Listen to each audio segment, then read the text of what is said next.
What's the word, ladies and gentlemen? This is Andrew, and today I have 10 juicy tips for new players in Overwatch. These tips are geared for the beginning players, so if you've played Overwatch for quite some time, you probably know some of these. But I figured I would make a list of top 10 things that I think every Overwatch player should know. So coming in at number 1, depending on which games you kind of come from, which kind of shooters you come from, Overwatch may be quite a bit of a culture shock. And that is because it's pretty different as far as a shooter goes. Now, one of the things that I ran into was that, holy crap, I have unlimited ammo. That's right, guys. If you look down here in the bottom left, you'll see that the first number is how many shots or rounds you have in the quote-unquote magazine, depending on what hero you use. And then on the right-hand side, the right number is going to be how many rounds you can have total. Another thing that I ran into, at least for me personally, was that Overwatch has both a mix of hit scan type projectiles and ballistics quote unquote projectiles. What I mean by that, as far as ballistics goes, is just that, projectiles with ballistics have travel time, they have maybe even bullet drop depending on some of the heroes, while hit scan projectiles are pretty much instant, kind of point and click. So there's a mix of both. I know off the top of my head, Soldier 76 has hit scan, whereas someone like Farah, she has her rockets, so there's a bit of travel time that comes with them. A little mini tip here, guys, is to pay attention to your crosshair size. Obviously, with the bigger the crosshairs are, that probably means the more bloom or spread your weapon has. So obviously, you don't want to take your shotgun and try to snipe someone with it. If you take a look at Bastion's crosshairs, for example, they're pretty tight, but if you hold down the trigger, they kind of expand. So you kind of want to be aware of your crosshairs and how much they bloom to kind of really figure out your range of engagement. For the second tip is wait for your teammates to spawn in. This applies more to attacking sides, but you really don't want to trickle in one by one to the enemy into the fight because Overwatch is a team game, so you're gonna need your teammates to win the fight. Now, unless your enemies don't have arms and don't have eyes, yeah, you're gonna get stomped in a 1 vs 5. So it's helpful, especially in attack, and you're trying to make that big push to really wait for your teammates to kind of catch up to you as they spawn in. You definitely don't want to go in one by one. I mean, deaths in Overwatch are pretty short, but actually trying to walk back to the action sort of reminds me of situations where you're trying to find parking in a crowded ass parking lot, only to find that one parking spot way out a mile away from the actual event you're trying to go to. So I would highly recommend making every push count. Now, the third tip is about your ultimate ability. That's right, guys, the little blue circle in the bottom center of your screen, that charges up slowly with the amount of damage you do or damage you heal, depending if you're attack or support, but it also charges slowly over time. Now, sometimes in a stalemate situation, I found that it's helpful just to poke at an enemy to try to rack up some quick points in your ultimate, even if you can't kill them. And also on the ultimates, you want to make sure you time them correctly. Nothing is worse than wasting your ultimate when your teammates are not there, or if you guys aren't ready for a big push, or if the enemies aren't there. So depending on your ultimate, you got to make sure all the stars are kind of aligned for your ultimate to be the most effective. So I guess for an example, as Reaper, you really want to flank your enemies before pulling off the Death Blossom. Or another example is if you're Zenyatta, you want to make sure your teammates are grouped around for that AoE heal, the Transcendence ability, so you guys can make a proper push or proper defense. Now for number 4, you guys should really get in the habit of figuring out where the health packs are. Now the health packs in Overwatch come in 2 different varieties, the small ones and the big ones. I don't think there's actually a technical term for those, but the small ones look like little cylinders, the big ones look like big squares or little pack looking like things. So definitely figure out where each of those are in maps. Really getting familiar with where they are can really help you as a player in Overwatch, especially if you're one of the lone wolf type heroes like Genji or Tracer, the ones that really can get behind enemy lines.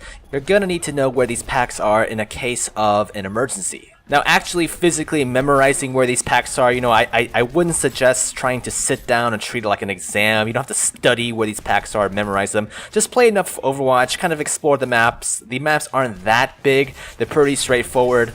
Just kind of take mental note every time you come across one of these. There's not that many places where they can hide, so, I found that after a couple hours of playing on the maps, I've pretty much figured out where most of them were. For number 5, this is a quick little tip on payload maps and payload and hybrid maps.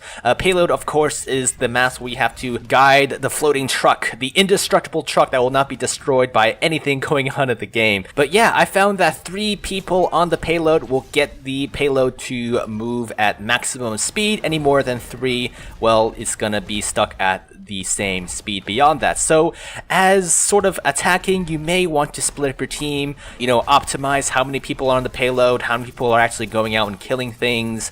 That way, all 6 of you aren't stuck in the middle of a payload to get bombed to hell by a Pharah or some other AoE ability. It's not good to stay clumped together. Now for number 6, this sort of ties into number 5, really being aware of your surroundings, specifically with sound and ultimate abilities. With those giant AoE attacks, you can usually hear your enemy yelling out in their native tongue, announcing that they're going to do an ultimate attack. And this is really useful. Even if you can't see where the actual attack is coming in from, you can at least kind of figure out, okay, they're doing an attack right now. I can kind of guess where it's going to be. There are a couple of videos out there in the YouTubes where they have a compilation of all the different ultimate sounds, but I found it's just easier to really just play the game, and after a while you kind of figure out what each ultimate sounds like. Now for number 7, this one is pretty beat to death, but I figured, this one's pretty important. So it is going to be, of course, about team composition. It's good to generally have a well-rounded team. You don't want 6 Widowmakers. I've actually seen that happen in a match before. You don't want like 6 Tracers. You really want a pretty well-balanced team. Now, I don't want to give any super specific comments on exactly what proportions of what class you want, just because the meta for Overwatch, I can see it changing over time. However, I think it's safe to say that a good or strong team composition is one that is more spread out across different roles. I guess I could be completely wrong. I mean, who knows, maybe by next year, 6 McCrees on defense will be the new meta, but until then, try to go for more well-rounded teams. That tends to do a little bit better, at least from my experience. For number 8, we have this is kind of hard to explain, but the only real way I can categorize this was learn the special quote-unquote side effects of abilities. Overwatch kind of reminds me of those Korean MMORPGs that I used to play, where some abilities have like a hidden attribute or a secondary use. I'll give you guys an example. Reaper and Zenyatta, they both have abilities which will grant them invulnerability, invincibility, so you can really use it to dodge certain attacks. Another example I have just off the top of my head, guys, is Symmetra's secondary shot, that big ball of death that can go through Reinhardt and Winston's shields. That's a pretty useful little tactic to know. Another one is Mei's primary fire that can go through Genji's deflect. Another one is Roadhog's hook. You can actually hook Bastion out of his sentry mode, make him into a robot again. So this is just a bunch. There's a bunch of these guys. Overwatch is a pretty complicated game with a bunch of different hero and hero ability interactions.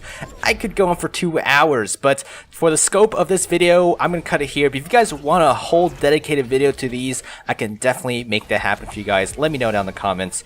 And yeah, moving on to number 9. And for number 9, guys, we are going to be talking about combos, specifically how important melee is in Overwatch. Now, currently in the closed beta state, melee does 50 damage, and that really does add up because the casting time for melee is pretty much instant. Now, there's a bit of a cooldown effect with the melee, so you can't spam the melee. You cannot just keep hitting V to keep meleeing someone, but it's a great way to attack an enemy when you run out of ammo in a magazine and right between reloads.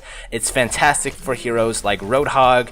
We can do the hook shotgun shot into melee combo. It adds up a shit ton of damage. I would highly recommend getting into the habit of meleeing someone as a finisher. It's a fantastic way to finish off someone, or at least meleeing someone between reloads. Now for number 10, the last tip for you new Overwatch players is I would highly recommend staying in touch with sort of Overwatch current events, if that makes sense. So that means patch notes, because they make pretty big patch patch changes, especially in the closed beta. I don't know if that's true on release, but it's important to stay in touch with these patch changes. I would also suggest getting into watching the pro players like Seagull. He has a Twitch stream.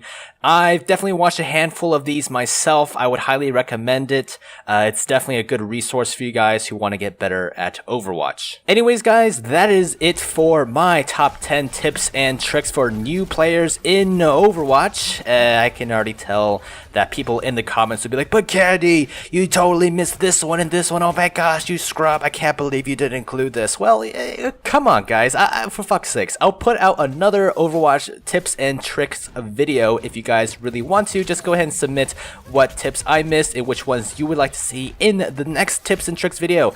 And I guess for those new to my channel, be sure to check out the rest of my videos. I plan on covering way more Overwatch, and I also do a video game called Dirty Bomb. I covered lots of videos for that game as well. Be sure to check those out. And until next time, guys, I'll see you in the next one.